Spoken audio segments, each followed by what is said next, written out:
Today is a very exciting day because we're hitting the arcade, baby. Move out of the way, Timmy. I don't care if it's your 10th birthday. Get between me and my SpongeBob coin pusher, and we're gonna throw hands.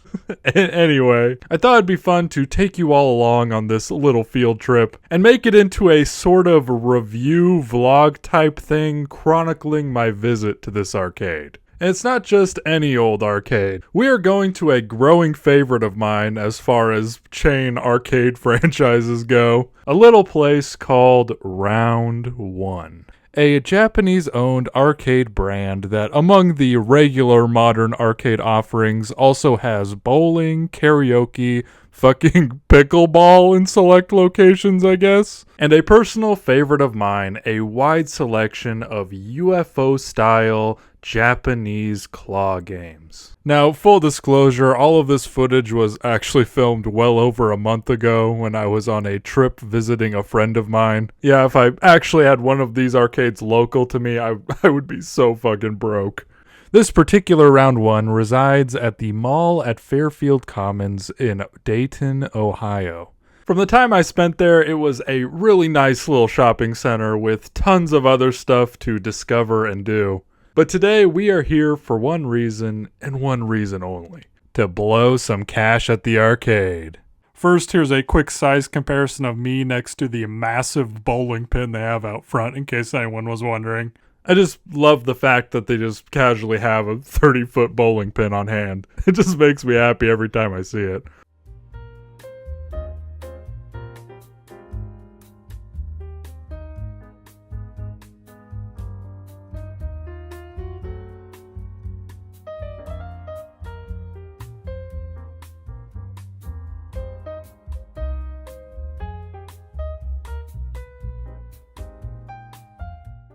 Upon entering and loading my cute little game card with a borderline irresponsible amount of money, I decided to do something a bit random right out of the gate. Before anything else, and especially before I inevitably got consumed by the world of crane game slot machines, I impulsively set out on a noble quest to find the most random, out-of-place, or unpopular machine I could find. And ultimately, after passing so many flashing lights and bright colors trying to draw me in, I found it. Tucked back in a dark corner of the building was this thing. A machine titled Arctic Chomp. I'm not gonna lie, the polar bear's face was what caught my eye from a mile away. Just look at him. Absolutely no one was stepping foot within 15 feet of this thing. I mean, if an employee walked out of the back and told me I was the first person this year to play this game, I'd believe it. I'd also understand if someone asked me to leave the premises after watching me play it. Look at my dumb ass bending over to play this fucking game. But I had to do it, if for no one else, for him. Arctic Chomp was far from a complex game. You basically get control of this shovel and try to launch some falling balls into the polar bear's mouth. The scoring on this thing, however, was absolutely ridiculous. I was under the impression that each ball was going to be 1 point, which I thought, yeah, that would be a challenge to get over 130 balls in the allotted time. But that is not how it worked. The score was like going up at an insanely quick and consistent rate, even when I wasn't getting any balls in. I'm not joking, I was half-assing it about as much as a grown man bent over a tiny arcade machine could. And I still finished with a whopping 494 points. Almost 4 times the max ticket cutoff.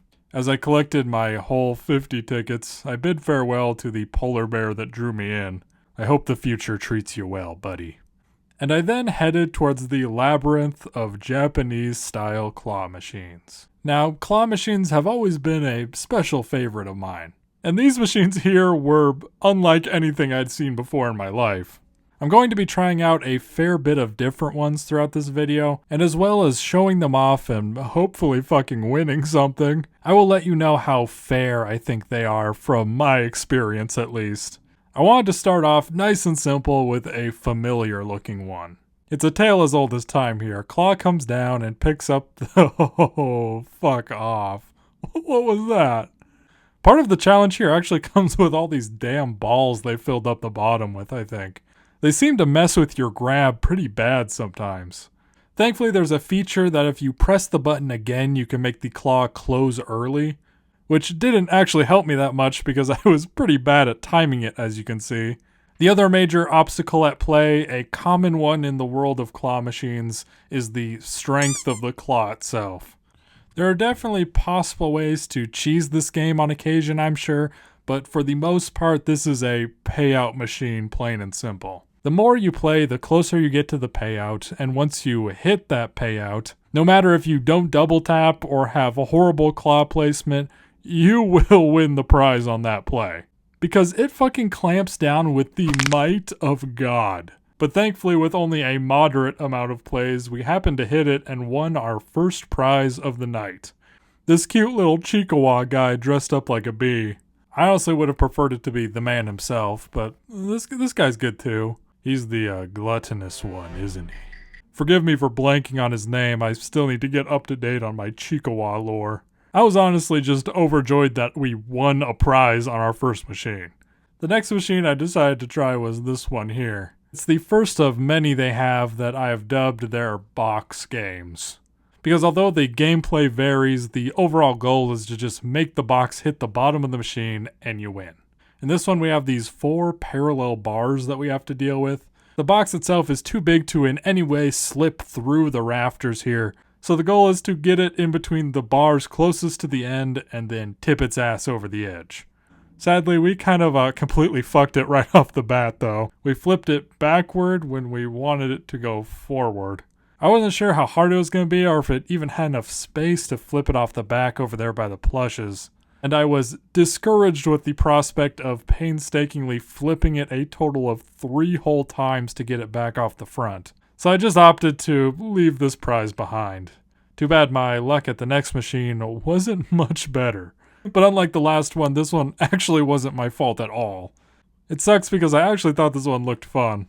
There's a bunch of dice and you have to pick up and drop one or more of them to hopefully roll the winning number. To my horror, however, all of the dice were out of play. In this one, if the dice were fixed and you were able to grab a dice consistently, is a purely luck-based game. Meaning you could win it on your first try or your 100th try. But I, on the other hand, had a guaranteed 0% chance with it set up like this, so I got away from this machine pretty quick.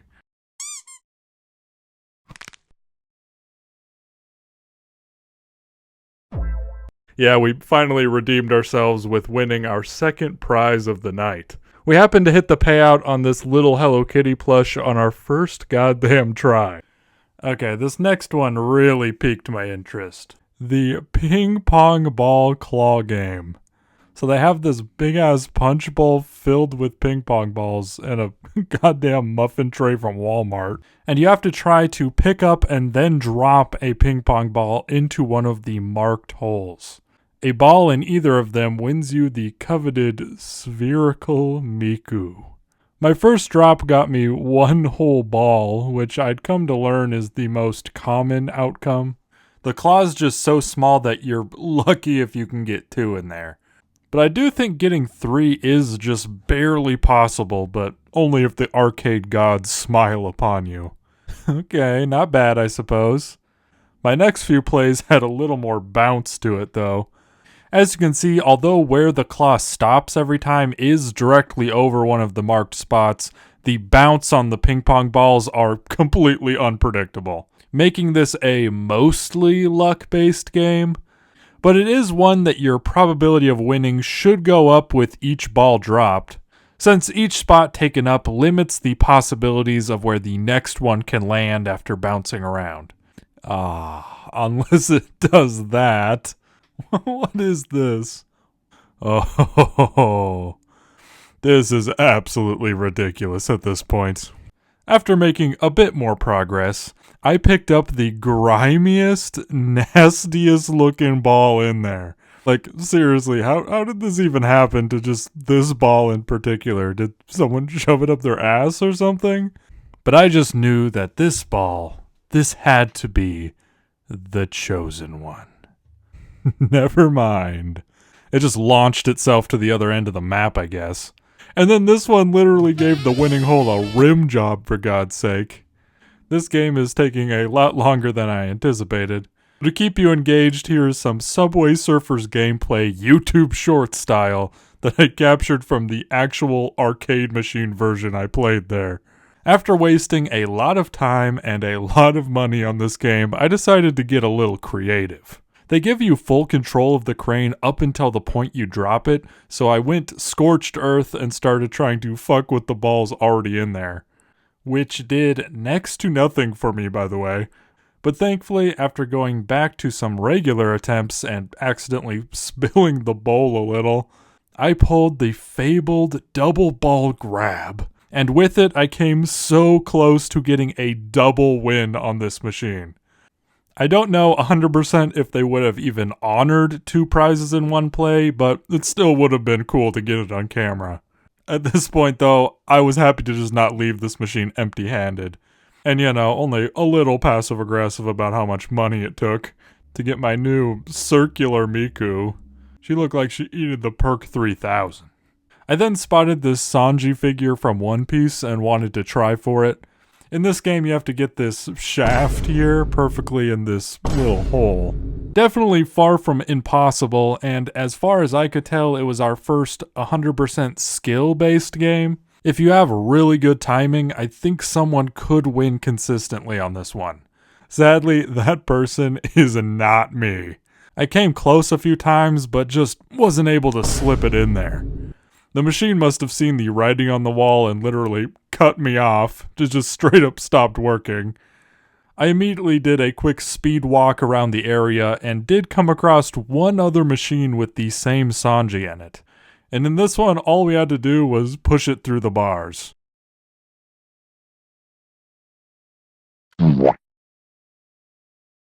That single play was so discouraging we had to leave the whole arcade and go get some Cinnabon real quick. Getting back to business, we decided to take a short time out from the claw machine area and try out a modern arcade classic. One that I had never had the chance to try before. It's called Pop the Lock. A timing-based game where you must tap the button within each yellow circle 50 times. It's a really popular game, and I've seen some people get really good at it and use it as a consistent ticket-building method. Maybe it was because I'd never played it before or was just a little bit fucking bad at it, but I sure was struggling, man. Yeah, this guy sucks. We ain't even to the hard part yet, dude.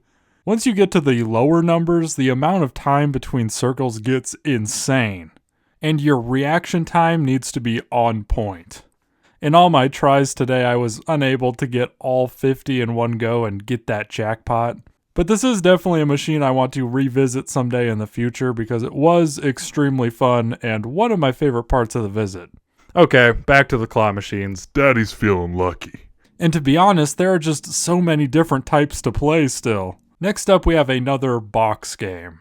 This one is suspended by a rubber band and you use the claw to try and dislodge it. Now, I do believe this one is very possible and generally speaking, pretty easy to win with enough tries. Whether you try to lift it from either side or stab the middle of it, if you mess with it enough, it usually comes loose. But this one was the only time here I gave up on winning something because I genuinely didn't think it was worth it. I snapped out of the win-win-win trance and was like, wait, what the fuck am I playing for? What is that? Those are low-key the ugliest figures I've ever seen in my life from a show I don't even know. Yeah, hard pass. So instead I found myself trying to win this guy, the dude plastered on my game card. And I think this machine is the most deceptively difficult to me. He is only held in there by the friction of these black turkey leg looking things. And the optimal method to win is to stab him with the crane to push him down. But man, he was way more wedged in there than it seemed. And just when I thought I made some progress, the real hurdle reared its ugly head, that being his big-ass head getting wedged in there like that. But like all these games, if you toss enough cash at them, you will usually win it eventually. whether it be through payout, luck, or in this case, just the slow accumulation of progress over many plays. Yeah, you may have held on with all your might, but you're coming home with me, buddy. But enough of these cute little plushies. It's time for a real man's game. The manliest one in the whole establishment. Because this one's got a fucking gun, baby. I first thought this was just another one of those light gun games that they have plenty of sprinkled throughout the building. But it didn't take long for me to realize that I was actually holding what seems to be a fully functioning airsoft gun. You could see the pellets leave the gun and hit what I assume to be a pressure-sensitive screen. It doesn't pick up really well on camera, but the most bizarre part to me was the BBs never bounced back or anything. It just hit the screen and came to a dead stop before falling straight down into this collection chamber thing. Not to brag or anything, but I was actually fairly good at this one after getting used to it. I'm basically the John Wick of round one. I did still pull quite a few of my shots though, because it was just hard to shake the fear in the back of my head of one of the BBs possibly bouncing back and hitting a stray 6-year-old in the eye. I mean, it gave me eye protection to wear, so surely it's a possibility even if it's unlikely. Now that I'm thinking about it, I don't know what precautions are in place to keep someone from simply doing a 180 and getting one of their friends with it. Maybe there is some laser tech being utilized that makes it only fireable if it's pointed at the screen. But I sure as hell am not going to test that theory. Before we called it a night, there was one more claw machine I wanted to attempt to defeat. The one that I think is the most difficult one in the whole place. And it's this thing. The one where you have to use a chain with a hook to pick up a box with a loop on it. When I saw this game for the first time, I literally contemplated on whether or not this was even possible. The mountain of unwon prizes in the back was not helping that fear either, but I had to at least give it a try. After playing it a few times, I'd consider this a mixed skill and luck game. You have to consistently, accurately drop the chain in through the loop, or at least near the loop to make it count, and the luck comes in with the chain itself. You can't really predict exactly how the chain is going to swing or rotate. There were a few plays that I thought it was perfect, but the chain just didn't do the right thing. The big fuck off S for SpongeBob, S for Sandy looking hook didn't help much either. It gave it a lot of momentum that constantly kept the chain moving in some way. But then, out of nowhere... And in return, I got this cool Don figure. It's pretty decent quality and, you know, from a franchise I actually know about, which was a good way to round out the trip.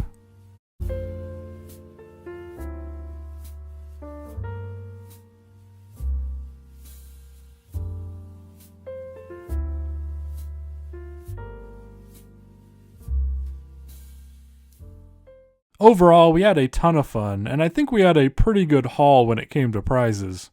I genuinely really enjoyed my time here. Just about every game I played was really fun, and I didn't even have close to enough time to play even a quarter of all the cool machines they had to offer. If I had to pick my experience apart and come up with a few downsides, the main one would undoubtedly be the price. Your money is converted into a point system, and those points are placed onto your game card. Then you use those points to play the games. I can only imagine that whole process is attempting to disconnect you from reality a bit. The crane games would certainly have a bit of a different vibe if you could straight up see the $3 or so you're losing every play. I blew quite a chunk of change there, to say the least. The other complaint I had was that, if possible, I think they should have like a dedicated employee just near the crane games at all times, since most of them require you to retrieve one to come unlock the machine and hand you your prize. Sometimes it was a whole side quest on its own just to track down somebody who had a key. But all in all, I still think it was well worth it to me as a fun activity and also to make this video about it. But with that, we bid farewell to round one. Or should I say, Rud 1? I hope to see this place again sometime soon. I want to thank you so much for watching. It really means the most to me. This definitely was something a bit different. But I had so much fun making it, and I'd like to potentially make it a new arcade series that I add to from time to time. They might be a little few and far between given how long this video took to edit and the fact that there just isn't that many good arcades local to me, but I do really want to make more of these at some point. I definitely want to give a huge shout out to a much larger channel than mine called Brutal Moose. There are very few YouTubers on the platform that have inspired me as much as he has in my own content creation journey. And I just remember watching his old arcade videos back in the day and just wishing that I could make something fun like that someday. The title and thumbnail are also purposely reminiscent of those videos as a little homage to them. If you did enjoy this video, luckily I do have some more footage from some other round ones that I visited on this very same trip, which I can potentially make into another arcade video or two at some point, as well as, like I said, possibly making it a new ongoing series of sorts. But that's all for today. I hope you have an absolutely amazing day, and I'll see you in the next one. I want some cheeseburgers just to eat. I'm talking ketchup, my nigga mustard on the beat. You gotta put a lot of lettuce, please, because I like to have a lot of grease. I remember eating outside with my whole team. Now a nigga gotta stay home cause of quarantine.